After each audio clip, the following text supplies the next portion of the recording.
olas del mar que canta en las hojas del bosque y ruge cuando hay temporada. Hola, ¿qué tal? Bienvenidos a Hermanos del Viento, su podcast favorito de escultismo en el mundo. El día de hoy estamos convocados otra vez, reunidos, para contemplar lo que es el inicio de la segunda temporada de Hermanos del Viento. ¡Eh! Y les tenemos muchas sorpresas. Querido Villa, ¿cómo estás el día de hoy?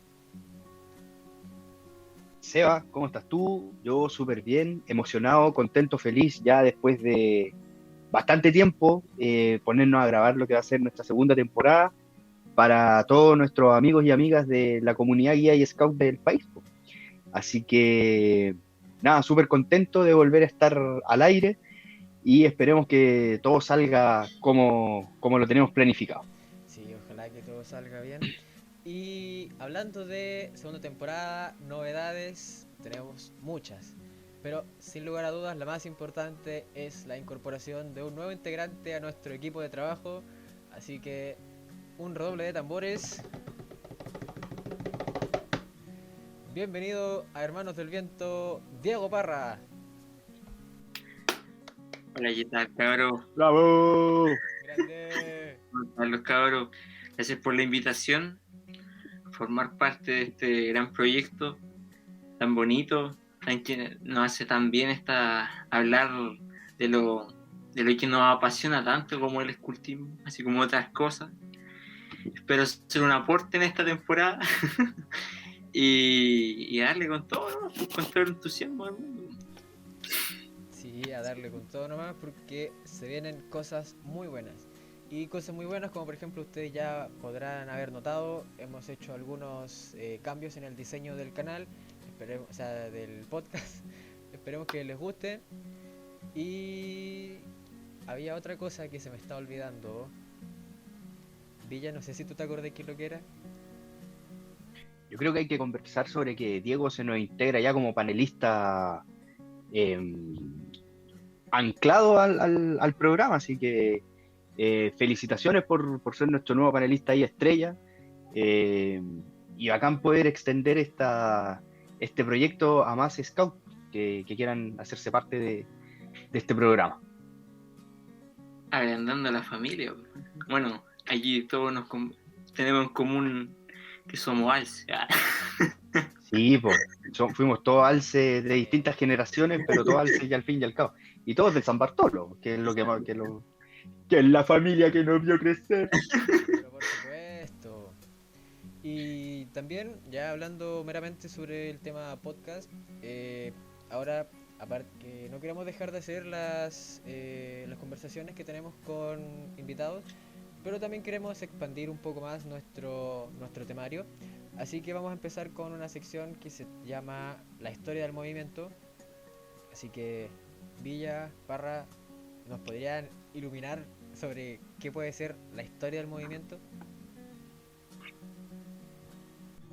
La historia del movimiento, yo creo que es uno de los temas que nos apasiona a los scouts, ¿ah? Una de las cosas que cuando uno recién llega a las compañías, a las tropas principalmente, es una de las cosas que más te bombardean de información y con las cuales más tú empiezas a generar ciertos vínculos y ciertos espacios en comunes, pero también te sirve como para analizar críticamente lo que ha sido la historia del movimiento scout a nivel mundial, pero también a nivel local. Y en este sentido, vale decir uh, que Chile fue el segundo país a nivel mundial que tuvo la denominación, digamos, pura de ser del movimiento Scout, devenida del propio Baden-Powell. No obstante ello, yo creo que antes de poder llegar como a estos hitos más acabados, un poco más definidos de la historia del movimiento, sería interesante poder ir haciendo un recorrido más retrospectivo en la historia del movimiento. Y ahí no sé si Diego nos tiene algo que comentar, porque Diego también es estudiante de pedagogía en historia, futuro profesor, entonces ahí tenemos a alguien que Está haciendo su sabe del práctica tema. aquí. que está haciendo su práctica aquí, pues exactamente, su conocimiento lo está aplicando, entonces, no sé qué nos tiene que decir Diego ahí. Sí, se puede hablar en profundidad del tema, desde una introducción a la figura que nos convoca como movimiento, como nosotros le decimos BP, Robert Baden-Powell, el gran fundador del movimiento Scout Mundial. Y así como de manera de introducción uno puede decir a grandes rasgos que es este personaje entra así como a la escena pública, a la escena mundial, gracias a sus hazañas militares. Recordemos que él es un militar británico que se desempeñó en las campañas contra los Boer a fines del siglo XIX, y que su hazaña lo valieron ser un gran estereotipo para los futuros, ¿cómo se podría decir? Así como para los futuros, para las futuras enseñanzas sí, exacto, de una forma disciplinada de ver la hazaña histórica y militar. Claro, y teniendo en cuenta la figura de Baden-Powell, vamos a dar inicio a nuestro episodio 1 de la segunda temporada de Hermanos del Viento. Primero empezar contextualizando sobre a unos rasgos más profundos sobre quién fue Baden-Powell. Villa, ¿quién fue Baden-Powell? Aparte de lo que ya nos dijo el Parra. Sí, totalmente. Mira, Baden-Powell fue un... De partida yo creo que hay que mencionarlo como un niño, porque siempre nos vamos como cuando hablamos de quién es la figura, nos vamos inmediatamente como nos centramos como en la persona, pero adultos, ¿cachai? Claro. Como que siempre nos vamos como a la figura adulta, fue un militar, pero Baden-Powell fue un niño muy curioso, que nació en Inglaterra.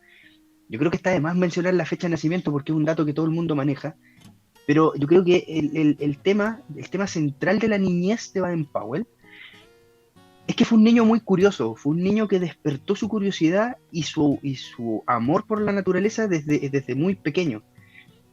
Y esto se tradujo en que él tuvo muchos problemas a nivel de escolarización.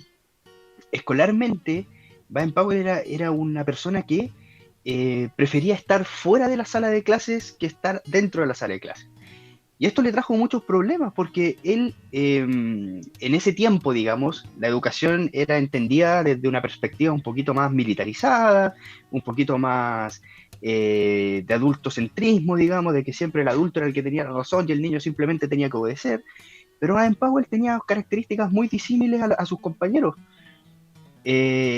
Por lo tanto, él se escapaba del colegio, él se iba al bosque, él jugaba en el bosque, él exploraba el bosque, él construía en el bosque, él soñaba en el bosque. Entonces, digamos que si situalizamos a Baden-Powell desde su infancia y lo colocamos desde esa perspectiva, vamos a entender por qué nace el movimiento Guías y Scout, o Scout primero. No es por dejar afuera a las hermanas guías, pero Scout primeramente, y después con el paso del tiempo Guía y Scout, ¿cierto? ¿Por qué nace? ¿Desde dónde nace? Porque Baden-Powell fue un niño inquieto, porque tuvo una infancia que fue demasiado enriquecedora en el plano de buscar sus propias aventuras, de lo que él después en el roverismo, se me olvidó el nombre del libro, pero el que le dedica a los caminantes, ¿cierto? Dice claramente, rema tu propia canoa, busca tu propia vida. Y Baden-Powell, de alguna u otra forma, desde la infancia, comenzó a buscar su propia vida.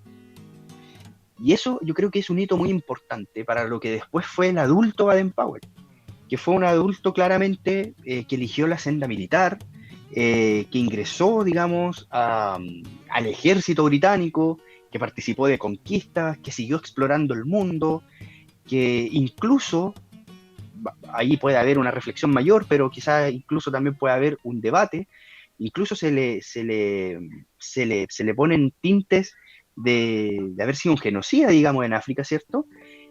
Pero todo esto nace desde su infancia, o sea, nace desde el ámbito del que él quiso de lo que él quiso soñar, de lo que él quiso ser desde niño. Y posteriormente a esto yo creo que hay una vuelta de tuerca, ¿cierto? Todo esto de lo que fue Baden-Powell militar, y nace el Baden-Powell un poco más humano. Nace esa figura más humana de preocuparse de las infancias que en el contexto histórico en el cual se ubicó el nacimiento del movimiento, ¿cierto? Eran las infancias totalmente abandonadas, pobres, que rondaban los ámbitos de la delincuencia, y Baden-Powell tomó este grupo de menores de edad y los trasladó hacia ponerles un fin, pero desde la misma perspectiva de su infancia. O sea, él pensó en esos niños como la infancia que él tuvo de alguna forma y les invitó a descubrir el mundo y a poder tener una visión de exploradores. Y yo creo que eso es sumamente importante. Por eso hago ese punto de reflexión desde la infancia de Baden-Powell hacia lo que se convirtió después como adulto. O sea que podríamos decir que el movimiento nace gracias a que Baden-Powell se vio reflejado en los niños a los cuales después él inculcó el escultismo. Yo pienso que sí, fíjate, yo pienso que sí. O sea, yo creo que hay algo muy, muy intrínseco de Baden-Powell, que es el poder rememorar su infancia. Decir, chuta, si yo tuve una infancia, entre comillas, libre, feliz, donde me pude desarrollar en aspectos que estaban más afuera de la academia, digamos, de lo instructivo del colegio, ¿por qué los demás niños no lo pueden hacer? Siendo que también en esos tiempos tampoco era tanta la escolarización que había de parte de la infancia. O sea, hay que recordar un punto aparte, hay que recordar que en esos tiempos, y ahí Diego tendrá mucho más que decir que yo, pero hay que recordar que en esos tiempos la escuela no era para todos ni todas. Las escuelas estaban centradas en élites. Quienes podían acceder a la educación formal eran las personas que se preparaban para después mantener el orden, digamos, de seguir los mandos de línea en las grandes empresas que producían el capital. Entonces, estos niños que simplemente estaban abandonados a su suerte eran parte también de una clase obrera, eran parte de una clase que no estaba considerada dentro de los planes de la sociedad más que seguir siendo mano de obra. Entonces Baden-Powell toca una fibra social muy importante en ese sentido, a mi parecer. Concuerdo con eso, con el Villa, porque incluso si recuerdan que en la última carta que escribe Baden-Powell explica que lo que quiere para los niños que tengan la misma dicha que tuvo él a lo largo de su vida. Y es por eso que también empieza a buscar en estas cosas. Y sí, hay que dar hay que profundizar en esa parte de la niñez y la infancia en ese tiempo. Y como que esto también, esta brecha entre las desigualdades que habían, Baden-Powell como que las trata ¿cómo se diría? Así como de achicar, porque si se dan cuenta, en el movimiento hay de todas, se podría decir, de todas clases sociales y diferentes, hay una diversidad de personas, incluso se muestra en los primeros campamentos que los hijos de militares comparten con hijos de obreros, algo que resulta muy enriquecedor para la infancia de ese tiempo. Y permíteme hacer un punto, y distópico, porque nadie pensaba que podían compartir clases sociales en ese tiempo. Ojo. Claro. Pero eso era algo que nadie se lo imaginaba, nadie se lo pensaba. Porque igual era súper mal visto el que tuviera más se juntara con el que tuviera menos. Y a los que tenían menos, que querían aspirar a ser más, también se les miraba como con forma despectiva muchas veces. Pero hablando más sobre el movimiento en sí, podríamos continuar hablando acerca de el sitio de Mafeking, que para quien no está informado, el sitio de Mafeking fue la acción militar británica más famosa de la Segunda Guerra de los Bóeres. Diego, ¿qué fue la Guerra de los Bóeres? Ya, mira, Ahí hay que contextualizar un poco. Esto va con las cuestiones del imperialismo y la colonización.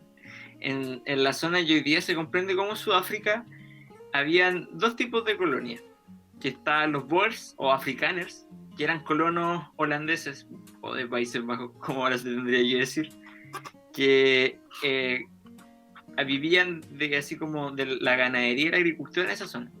Pero también estaban los colonos ingleses. Y el caso es que desde esa relación tuvo muchos enfrentamientos y disputas. Ya tuvo la primera guerra Boer, donde hubo una victoria de los colonos africanos, y luego de un periodo donde hubieron unos conflictos pequeños, se desata la segunda guerra Boer. Y esta es la que nos importa a nosotros. Porque para esta guerra, desde Gran Bretaña, designan a un comandante a que venga a cuidar una ciudad que está justo en la frontera de ambas colonias. Y este comandante es Baden-Powell. También hay que tener en cuenta en qué momento pasa a relacionarse Baden-Powell con los niños, con los que a posterior terminarían siendo el movimiento Scout. Y es que durante el sitio de Mafeking, en la pequeña ciudad donde estaba él, digamos que juntó a su ejército, pero se le estaban empezando a acabar los hombres, ya estaban algunos que habían muerto, otros que tenían que ir a cubrir otras labores. Entonces es aquí a donde Baden-Powell se le ocurre la idea de, oye, ¿y por qué no los niños me ayudan? Entonces él les dio tareas como abastecer de alimentos, como transportar, como mensajista. Entonces a partir de aquí fue donde Baden-Powell, dice la historia, se le prendió la ampolleta, y aquí es donde se tiene como el origen de lo que hoy se conoce como el movimiento Guías y Scout. No sé qué más podrían agregar. Igual es como trágica esa, ese análisis que hace Seba, porque imagínate, si bien de antes destacábamos un poco que hubo una preocupación sobre la infancia, cuando uno empieza a profundizar sobre el tema, claro, hubo una preocupación de la infancia, pero hubo una preocupación desde la perspectiva de la guerra. O sea, ¿qué utilidad le dábamos a los niños dentro de la guerra? Y esa utilidad, claro, no fueron tareas como de espionaje, ni que pusieran en mayor riesgo la vida de los niños. Claro, a ninguno se le pasó una arma y que fuese a matar a alguien, que no nos Claro, malinterpreten. no fue en el contexto de niños soldados, digamos, sino que Fue fue de apoyo. de apoyo. Pero no está de más decir que fue en contexto de guerra. O sea, Sí, po. ¿qué utilidad le dábamos a los niños en la guerra? Siendo que, pero también responde a la perspectiva de la infancia que había en ese tiempo.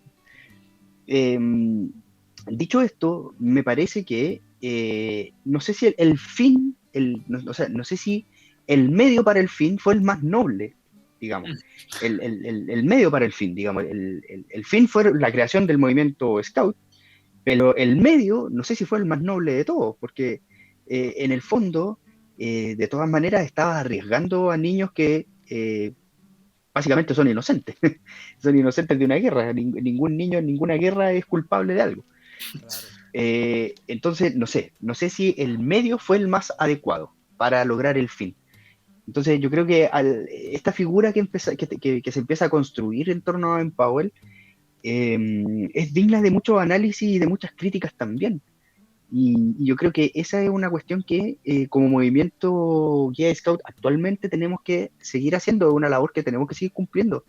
Digamos que no es idealizar estas figuras tan lejanas, digamos, porque Baden-Powell es del año de la pera. Es un personaje que finalmente está totalmente anacrónico y descontextualizado a lo que es incluso el mismo movimiento Guía Scout hoy en día, que tiene una visión totalmente distinta a la con la cual se creó. Persiguen los mismos fines, digamos, que tienen que ver con la infancia, pero tiene una visión totalmente distinta. Entonces, yo creo que se torna mucho más interesante la figura de Baden-Powell de analizarla desde una perspectiva más crítica que de esta perspectiva simplemente de enseñar historia por enseñarla nomás. O sea, Baden Powell nació en el año tanto, sus papás fueron, el nombre fue Lorra. Entonces, son cuestiones que se repiten como mantra, pero que finalmente no tienen tanto sustento ni nutren tanto de la real historia que nosotros deberíamos empezar como no sé si es la real historia, pero de la historia que debería, crítica, de la historia crítica que deberíamos empezar a construir en torno a estos personajes, que por supuesto, de alguna u otra forma, sin la idea que tuvieron, probablemente tampoco hubiésemos tenido movimiento Guía Scout, o lo hubiésemos tenido bajo otro nombre, no sé, pero eh, yo creo que hay que bajar un poco esta estatua y empezar a analizarla y criticarla desde todos esos puntos de vista.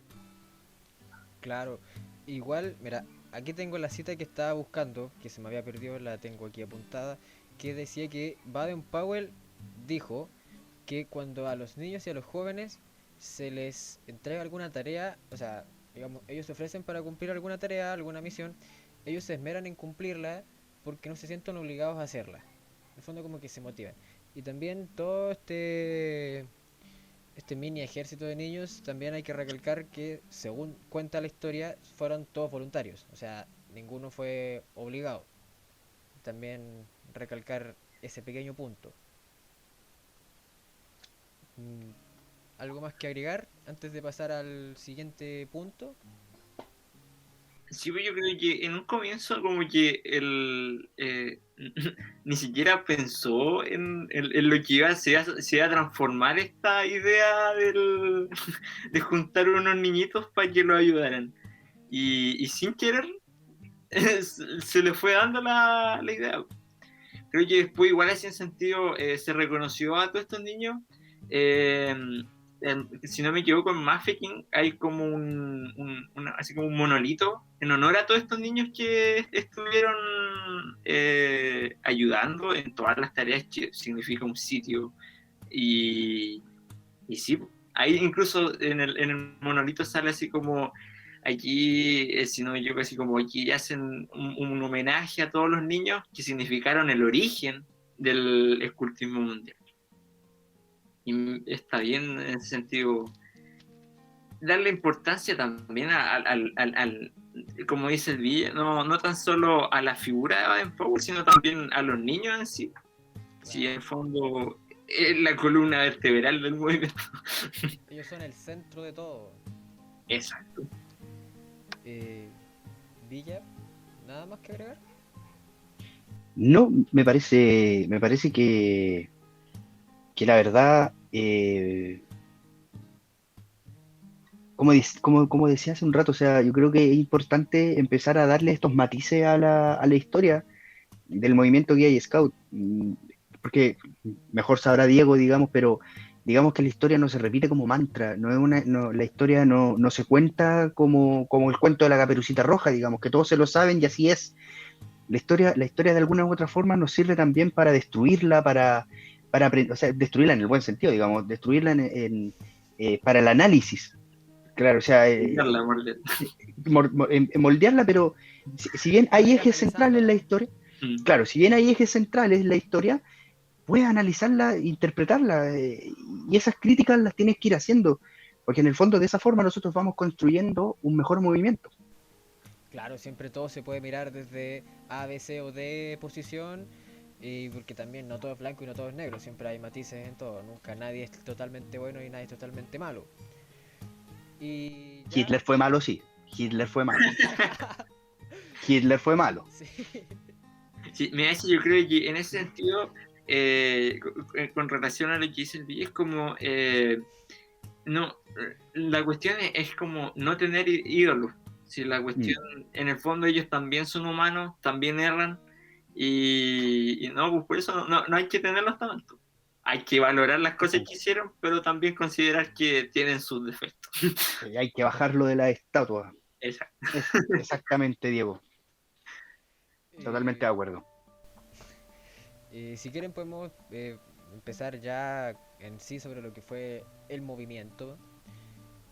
Todo comenzó en el año 1907, hace ya más de 100 años, con 20 jóvenes y un campamento experimental llevado a cabo en la isla de Brownsea durante los primeros 9 días de agosto. el campamento estaría a cargo del ya mencionado Robert Baden-Powell. En el año 1908, el fundador del movimiento publicó su libro Escultismo para Muchachos, el cual fue un rotundo éxito, tanto así que a día de hoy se han vendido más de 100 millones de copias. ¿Qué les parece? 100 millones de copias del libro Scouting for Boys. Oye, no es por reírme de los católicos, pero ¿cuánto ha vendido la Biblia? Porque andamos por ahí, ¿o no? Sí, Andamos por ahí con el bestseller de la Biblia. Suena alto, así como un bestseller. Sí, pues 100 millones de copias. Y Oye, pero es interesante. Dale, Seba, perdón, dale. Dale. No, quería agregar el punto de que es interesante también cómo nace el tema del escultismo para muchachos. El escultismo para muchachos no nace como un libro como lo conocemos hoy en día. No nace como ese libro, digamos, empastado, con tapa delgada, con tapa gruesa, da lo mismo. La mejor edición, la peor edición, da lo mismo. Sino que nace como una serie de cómics. Las lanzaba como una... Baden-Powell la iba lanzando, si no me equivoco, si mal no recuerdo el dato, semanalmente. Entonces, los niños empezaron a comprar estas tiras cómicas y a través de ellas empezaron a interiorizarse y a conocer un poquito más de la idea, solamente de la idea. En ese minuto no se llamaban Scout ni nada por el estilo, pero empezaron a conocer un poquito más de la idea que tenía Baden-Powell. Y después todo este trabajo de tiras cómicas, digamos, se sistematizó y se convirtió en un libro que hoy en día conocemos como El Escultismo para Muchachos. Y gracias al éxito de este libro es que el movimiento Scout hoy en día es el movimiento voluntario más grande del mundo. O sea, ni más ni menos. Por supuesto, por supuesto. Tampoco hay que dejar eso de lado. Allí buscando imágenes salen, pues sí, son así como los tiran como fascículos, pues, y allí salen los monitos, así como un niñito sentado, otro haciendo amarre. Escultismo para muchachos por Baden-Powell. Exactamente. Y después de todo eso se sistematizó y se mandó a la imprenta. Se mandó a la imprenta y se creó el escultismo para muchachos como lo conocemos hoy en día, porque, como bien dice Diego, son una serie de fascículos, digamos, de cómics, está lo mismo como se le quiera llamar, pero eran capítulos sueltos.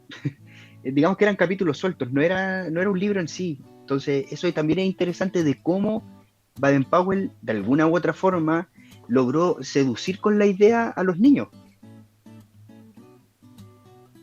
Y de cómo presentar la información también, porque digamos que entre un libro y leer capítulos separados, digamos, probablemente sea un poquito más atractivo leer capítulos por separado. Y con dibujos, entonces, ilustraciones, todo, pues. Exactamente, entonces probablemente ahí tuvo una gran idea de cómo atraer a la gente, a los niños en particular, a este nuevo movimiento que se estaba gestando. Claro, yo recuerdo aquí, con esto que me estabas hablando, desde nuestro primer capítulo de la primera temporada, cuando estuvimos con Tatú, y Tatú nos dijo una frase que dijo Baden-Powell, que era así como: cuando vas a pescar, tú no le tiras a los pescados un trozo de carne o algo que a ti te guste, no, tú le tiras los teos, que son lo que le gustan a los pescados, y al final así los atraes. Con los niños pasa lo mismo, tú no les ofreces lo que tú quieres, sino lo que a ellos les gusta. Entonces, bajo esta premisa fue que el movimiento Scout también inició bien y ahora es el fenómeno mundial que es hoy en día. Y yo diría que latinó medio a medio, ¿eh? Porque incluso hoy en día el movimiento habla del postulado de que hay que escuchar a los niños para saber qué hacer. O sea, ¿a quién le vamos a preguntar? ¿A quién le vamos a preguntar? Le vamos a ir a preguntar, con todo respeto a mis queridos dirigentes y guiadoras que tuve en el pasado, pero le vamos a ir a preguntar a esos viejos. No, si esos viejos, ¿qué le vaya a preguntar a ellos? ¿Qué le vaya a preguntar a ellos? Si eran los reyes del... Con mucho respeto lo digo, con mucho cariño, pero eran los reyes de la guerra de pañolines, eran los reyes del Mickey Donald, y ese era el sábado, Entonces, por supuesto, también nos enseñaron muchas cosas, y lo estoy caricaturizando solamente para que nadie se venga a ofender si lo escucha alguna persona que viene de esos años. Que nadie se ofenda, por favor. Simplemente le estoy caricaturizando. Por supuesto que también nos enseñaron grandes cosas, pero a lo que voy finalmente es que hoy en día ya no puedes depender de un movimiento guía y scout que sea totalmente adultocentrista, que ponga al adulto en el centro, sino que muy por el contrario tienes que llevar e invitar la idea de los niños y niñas y jóvenes a estos espacios de participación abierto y democrático. Ese es el punto, ese es el punto. El movimiento se construye en base a los intereses de ustedes como caminantes en el caso de ustedes dos, y de las unidades que vienen más abajo. Ahí está la vertiente o el nutriente principal de este movimiento.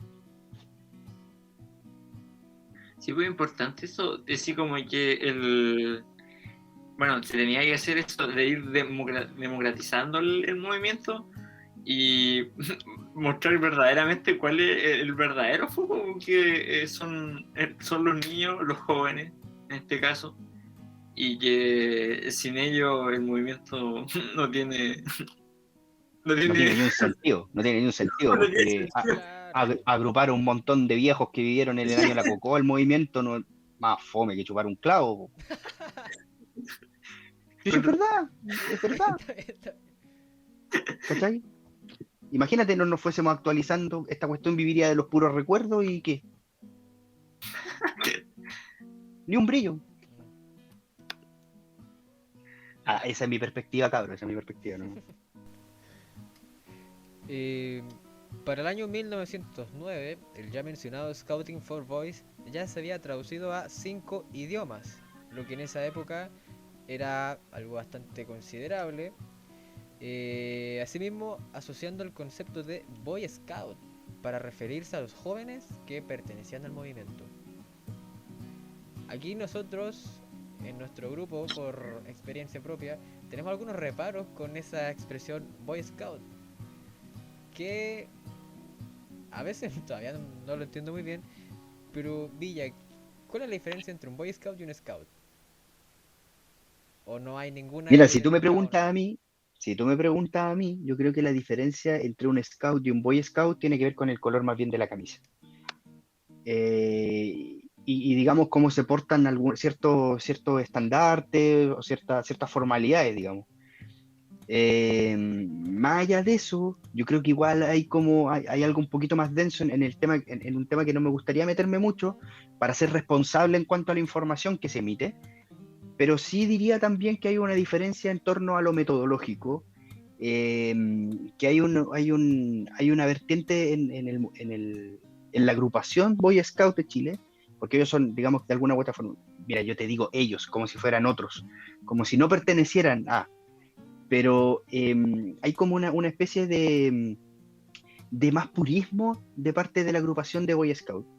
Y en la asociación de Boy Scout, digamos que ha habido como un poquito más de transformaciones o de modernizaciones en cuanto a lo que sabemos actualmente.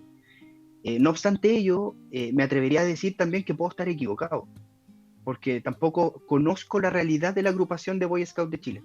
Entonces, por eso te digo, si tú me preguntas a mí, yo creo que tiene que ver más bien con una diferencia en términos de el color de la camisa. Nosotros ocupamos un color de camisa gris, o tiene otro nombre, parece que se llama gris perla, no recuerdo bien, pero gris en términos de tonalidades, y ellos ocupan otro tipo de tonalidad de color en su camisa, porque nosotros se sigue utilizando el tema de los pañolines como diferenciación entre los grupos, sigue existiendo la estructura de grupo, entonces en ese sentido, yo por eso digo, con una alta probabilidad de que pueda estar muy equivocado, me atrevería a decir que esa podría ser una diferencia, el tema de las visiones un poquito más puristas que tiene la agrupación con respecto a la asociación, que ha ido como un poquito más a la vanguardia, digamos, con respecto a lo que son los procesos, sobre todo de la infancia. Sí, y a simple vista, bueno, igual es como un prejuicio que uno tiene, así como, sin conocerlo, así como uno los ve y comparar el uniforme del Scout con el del Boy Scout, uno piensa que el Boy Scout es como así como más a la antigua, así como más militarizado en ese sentido, porque así una comparación, incluso viendo las fotos que se salen del movimiento de los Boys, se ve más disciplina que sí. Pero mira qué interesante lo que estábamos conversando. Porque, mira, me voy a referir a algo que dije. Yo dije ellos. Me refería a la agrupación como ellos, como un otro, como si no fueran parte de. Pero somos parte de lo mismo. O sea, nacemos de los mismos preceptos, nacemos de las mismas definiciones, tenemos el mismo papi, por así decirlo. Sí. Tenemos el mismo papi. Entonces, ¿qué pasa ahí? ¿Por qué tenemos este desconocimiento tan grande con respecto a la agrupación de Boy Scout de Chile? ¿Por qué hay como esta separación? Probablemente nos tengamos que, en un próximo capítulo, probablemente lo podríamos estudiar, porque podríamos analizarlo, Que quizás porque en algún probablemente, momento hubo como una pelea, una disputa, por decirte. ¿quién lo Y sabe? que, ¿Quién lo sabe? claro, nosotros no sabemos. Nos podemos ir a la historia y probablemente ahí podemos escudriñar un poquito más y ver qué pasó ahí. Porque en el fondo no somos todos una sola agrupación, digamos, como pasó, por ejemplo, con la Asociación de Guía y Scout de Chile.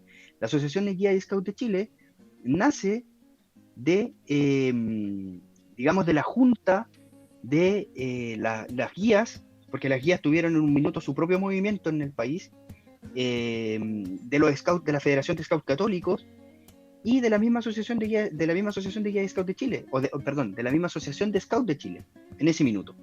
Entonces, algo pasó, o algo está pasando, del por qué no nos podemos juntar los scouts con los boy scouts. Es como, no sé, a mí parecer, ¿cachai? Y desde la ignorancia, lo reconozco, desde la ignorancia, no me cabe, no me cabe, no me cabe, Ya vamos a no tocar sé. el tema de las diferentes asociaciones y agrupaciones dentro del país, pero por mientras nos encontramos en el año 1909, en el año en que Baden-Powell se encontraba de vacaciones por Sudamérica. Y adivinen, Unas vacaciones. y adivinen a qué país de Sudamérica él fue invitado a ver las instalaciones militares del país. ¿A quién se le ocurre? No sé, yo te diría que Chile, Diego. pero me atrevo a decir que estoy equivocado y sé por qué estoy equivocado. A Creo. ver, primero No, Diego. no sé, es que igual tenés que pensar de que es europeo, pues Chile no sé. Argentina, o sea, Un inglés en Argentina. Un militar inglés. No, pero puede ser. A ver, Villa, Puede ¿por ser porque en qué? ese tiempo no existía. Mira, te voy a hacer un paréntesis. Yo creo que en ese tiempo podría haber sido porque no existía el conflicto de las Malvinas. Entonces, de alguna u otra forma, el odio de los hermanos argentinos con los ingleses viene por el conflicto militar de las Malvinas. Cierro paréntesis. Dicho eso, a mí me parece que fue en Chile. Pero me atrevería a decir que estoy equivocado. Justifique su Porque respuesta. Sí, porque en algún minuto, en algún curso medio, escuché a un gran dirigente que se llama Braulio Rojas, que también es un gran estudioso de la historia del movimiento, eh, decir que al primer país que asistió Baden-Powell fue Argentina. Fue Argentina, no a Chile, y que a Chile llegó prácticamente por azar. O al menos en los planes originales estaba que él iba a asistir a Argentina y no a Chile. Y a Chile llegó porque algo pasó y tuvo que cambiar su itinerario y vino a parar a nuestro país. Chuta, me acabáis de echar abajo toda mi investigación. Porque según la No, yo te información estoy, que. yo te estoy hablando de una suposición. Yo no estoy dando nada por aseverado. Es una suposición. Pero yo también tengo entendido que vino a Chile. Sí, mira, según mi investigación, el 23 de marzo de 1909 Baden-Powell pisa Chile. Ya llegó a Chile y fue, según cuenta la historia, recibido por el aquel entonces presidente Pedro Montt. Y que es aquí donde se le presentó las instalaciones militares y donde a él también se le solicitó que hiciera una breve exposición acerca de los scouts. Y bueno, ¿qué más podemos agregar de eso? Eh, yo creo que hay harto que agregar ahí, porque es súper interesante. Porque digamos que se vincula siempre en la visita de Baden-Powell con que simplemente vino a pescar. digamos que siempre ha habido como esa simplificación de esta historia con que vino a pescar, pero Baden-Powell, digamos que vino también con una intención, y la cual fue manifestada en la visita que hizo a la Universidad de Chile. En el no me recuerdo en este minuto el nombre del salón, pero ahí dio una conferencia, dio una conferencia, digamos, académica, con respecto a temas de infancia en ese minuto, y ahí expuso su idea del movimiento Scout. Y en ese minuto, quien toma el pañuelo, digamos, de alguna u otra forma acá, es Alcibiades Vicencio, que es el personaje ícono, digamos, de alguna u otra forma, que motivado por las ideas que expuso Baden-Powell en ese minuto, fundan el primer grupo en nuestro país, que es el que se ubica en el Liceo, perdón, en el Instituto Nacional, Sí, en el Instituto Nacional, que es el grupo CADIN, creo que se Alcides, llama. al principio se llamaba la Brigada Central, pero actualmente tiene el nombre de Alcibiades Vicencio del Instituto Nacional. Sí, bueno, no. Muchas gracias, Seba, por tu precisión. Entonces, ahí están las motivaciones también, o sea, su visita, digamos que escapa mucho y dista mucho de la simplificación de que simplemente vino a pescar, sino que tenía una intención detrás de que ya era empezar a masificar mundialmente su movimiento Scout, o el movimiento incipiente que estaba empezando a crear. Además, yo creo que en ese tiempo yo creo que las autoridades lo trajeron así como en el sentido, miren, aquí traemos un héroe de guerra, pero no creo que hayan pensado así como, tiene más cosas.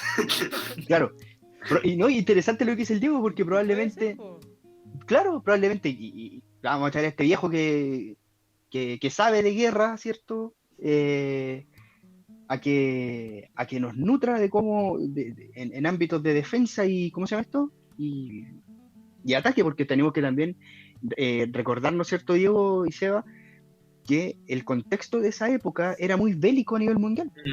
Aquí me surge una duda que quiero que Diego Habían guerras periódicamente. Claro. ¿Cuándo fue la Guerra del Pacífico? Porque No, eso fue hace... es que ¿cómo? tengo aquí un dato que involucra a la viuda de Arturo Prat. Sí.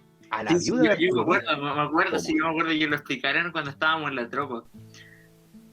Entonces por eso igual me surge la curiosidad. ¿Y entre qué años fue la Guerra del Pacífico? Mira, yo soy bueno para chamullar, pero yo no te podría contestar eso, porque no sabría cómo vincularla. A ver, Diego. Ya, mira. Se supone ya la Guerra del Pacífico tenéis que pensar que fue a fines del siglo XIX, específicamente en 1879 al 83, por ahí. Sí, pues y aquí uno puede conectar la Guerra del Pacífico con la figura de Baden-Powell, y específicamente con la viuda Carmela Carvajal de Prat. Y yo me acuerdo que Eso lo quiero escuchar, ¿eh? explicaron esa vez, yo me acuerdo de las cosas que decían en la tropa. De que lo llevaron a Baden-Powell a dar un paseo a donde estaba Doña Carmela. Toma. O sea, podríamos decir que anduvo por estas tierras Baden-Powell.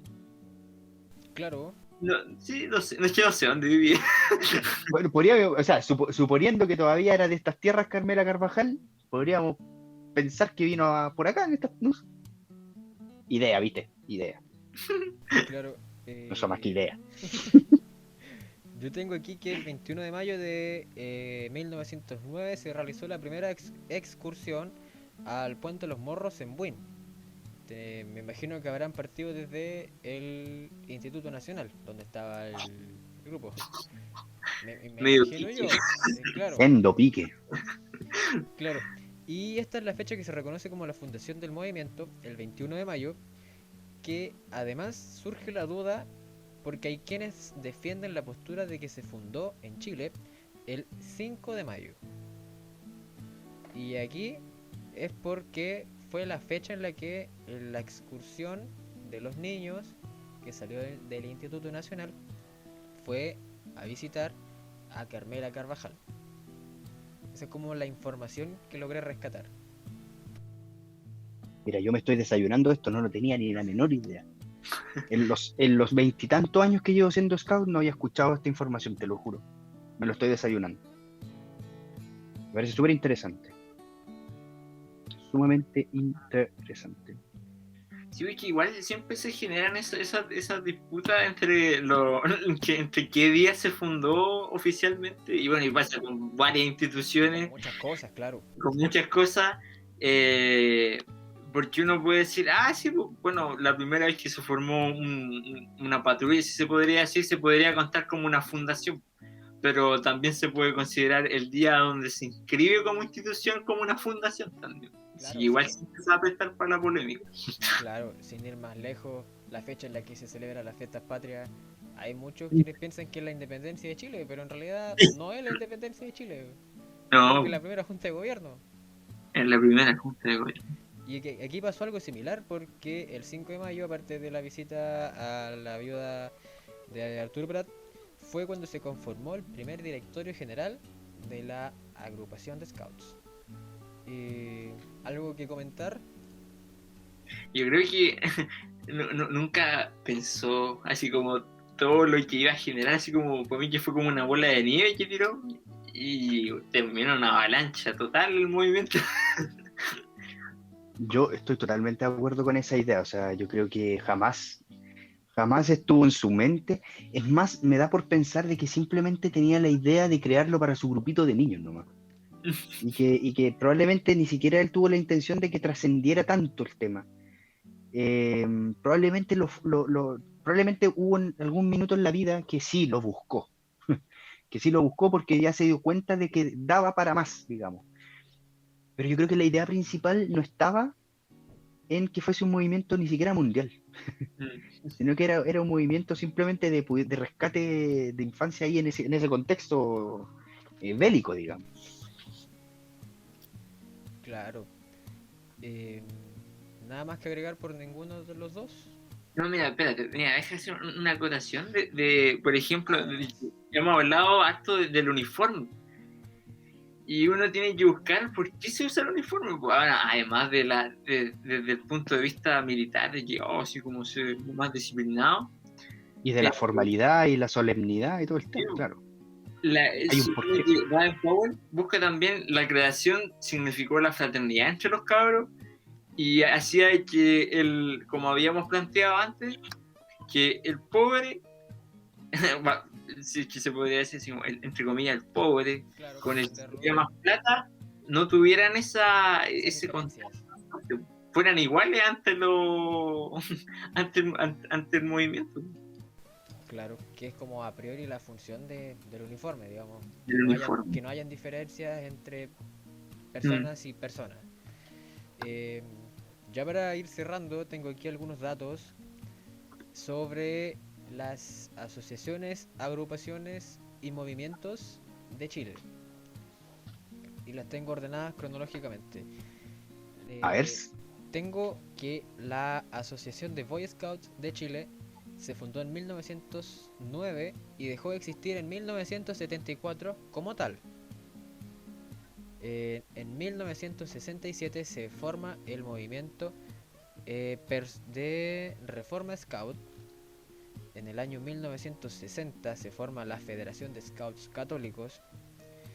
En el 74 la agrupación de Scouts de Chile, la agrupación de Girls y la rama femenina de la agrupación de Scouts Católicos se fusionan entre sí y ahí con lo que se conoce como el nacimiento de la Asociación de Guías de Chile, que duró entre el 74 y el 78. Y fue ya en el año 78 cuando se fusionó la Asociación de Guías con la Scouts y nace la que hoy en día conocemos como la Asociación de Guías y Scouts de Chile. Como para ir teniendo una idea de que no fue como solamente camino parejo y se juntaron, sino que hubieron varios... Fue largo. Claro, fue muy largo. Son más de 100 años en el trayecto. Claramente que fueron muchos años, sí, eso es indiscutible. Y vale la precisión, porque yo delante lo mencioné muy someramente, pero vale la precisión y decirlo también, o sea, fueron muchos años que costó lograr esta unificación. Aún así todavía no entiendo por qué estamos separados. Con los Boy Scouts. Claro, aún así no entiendo por qué ellos, o sea, otra vez ellos. Sigo sin entender por qué, claro, los hermanos Boy Scouts y nosotros estamos como distantes, ¿no? Sin siquiera conocer su historia, digamos, ¿me entiendes? O sea, que es la misma en realidad, pero sin siquiera conocer su historia en términos de cómo se agrupan, de cómo se organizan, de cómo actúan, etcétera, etcétera. Y otro dato que me gustaría decir que después de toda esta unificación, por supuesto que nació la Asociación de Guía y Scout de Chile, ¿cierto? Y yo creo que vale destacar un punto que es muy importante, que la primera presidenta, o sea, la primera persona que dirigió la Asociación de Guía y Scout de Chile fue una mujer, que fue la doctora Paula Peláez. Ella fue la primera presidenta de nuestra Asociación de Guía y Scout de Chile, una destacadísima doctora y una destacadísima guía por lo demás. Entonces también yo creo que ahí hay que darle el espacio que se merece a esta persona, ¿cierto? Sí. ¿Eso durante qué año fue eso? Al principio me imagino. ¿En qué año fue? Me imagino que Mira. si fue la primera, fue en el 1909, supongo yo. No, si no es tanto. Hablemos que estamos contextualizándonos en el año 70, una cosa así. Pero la asociación actual. Sí, La asociación actual, exacto. En el 78 se agruparon. Exacto. Entonces, por esos años más o menos estamos hablando de la participación de Paula Peláez como primera presidenta de la Asociación de Guía y Scout de Chile. Ojo al dato. Ahí, ojímetro a nuestra historia también, porque es un reconocimiento importante, yo creo. Claro. Sí, vale, es importante. Yo eso igual me he fijado harto que el movimiento Scout, bueno, a pesar de que ¿cómo se diría? Así como que está la separación entre hombres y mujeres, que al fin y al cabo se juntan. Igual en el término de las mujeres, igual como que porque perfectamente pudo no haber existido el movimiento de mujeres. Claro. Considerando el contexto súper así como muy masculino de todo este ciclo, encuentro que eso así como igual fue ayudando, abriendo más la parte más feminista, así que se podría decir, del movimiento.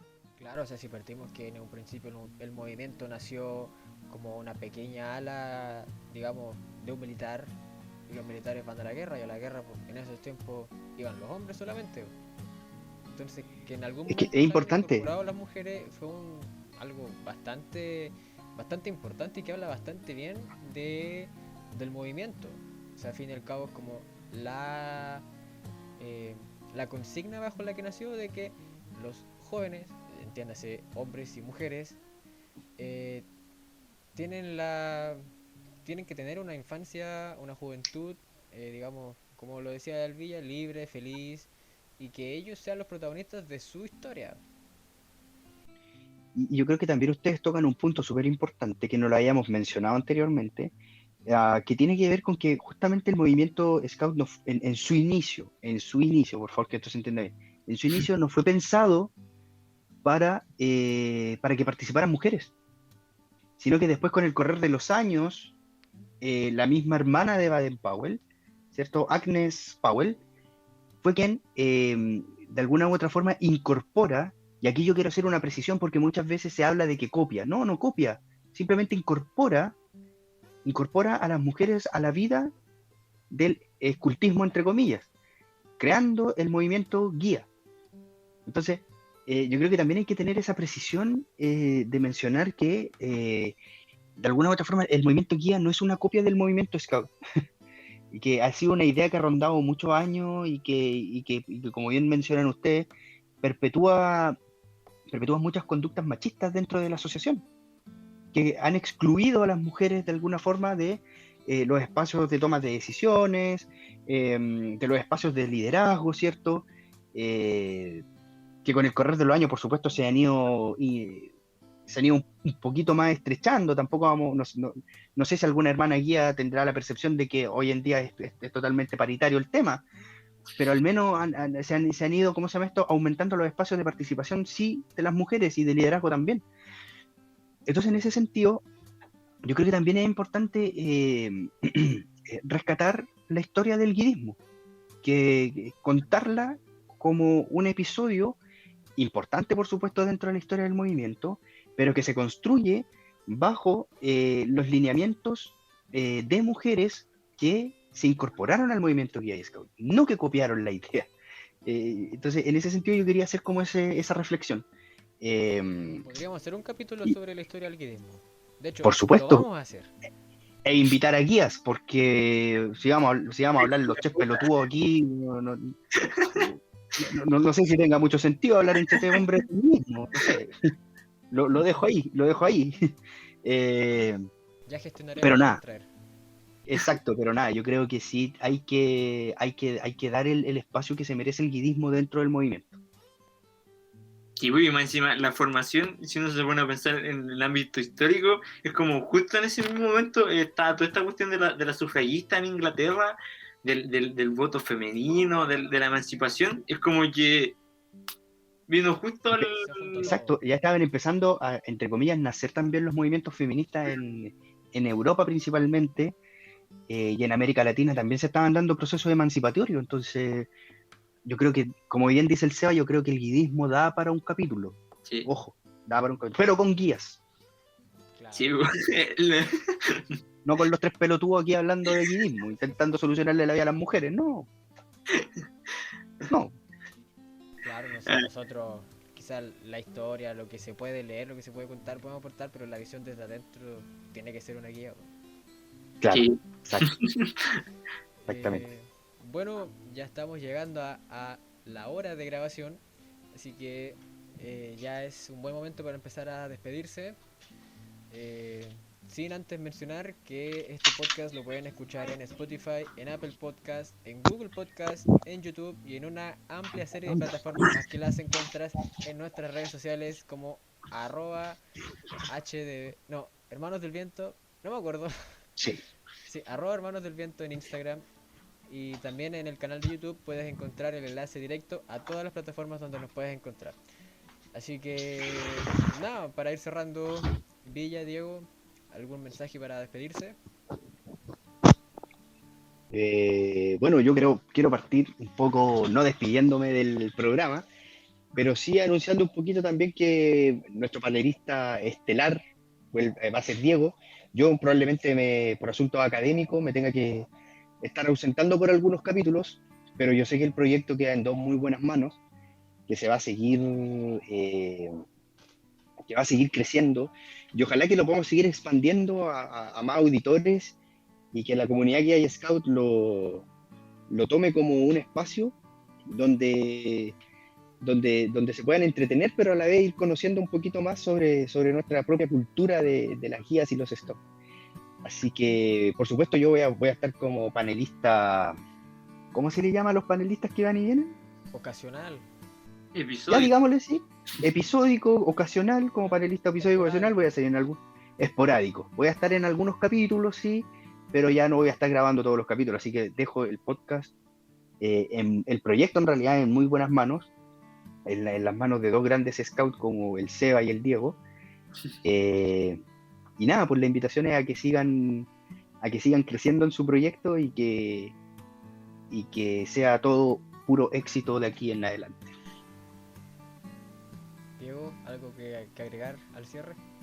No, yo por las palabras de Pilla, no.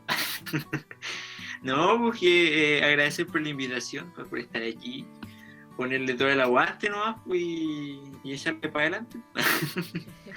Se vienen cosas buenas. Sí, se vienen cosas buenas. Así que, nada. Sin miedo al éxito, cabros. Sí. Muy agradecido por su tiempo, también a ustedes que nos están escuchando. Dejamos hasta aquí el primer capítulo de nuestra segunda temporada de Hermanos del Viento. Y eso, así que aquí nos despedimos. Un abrazo. Chao. Así somos.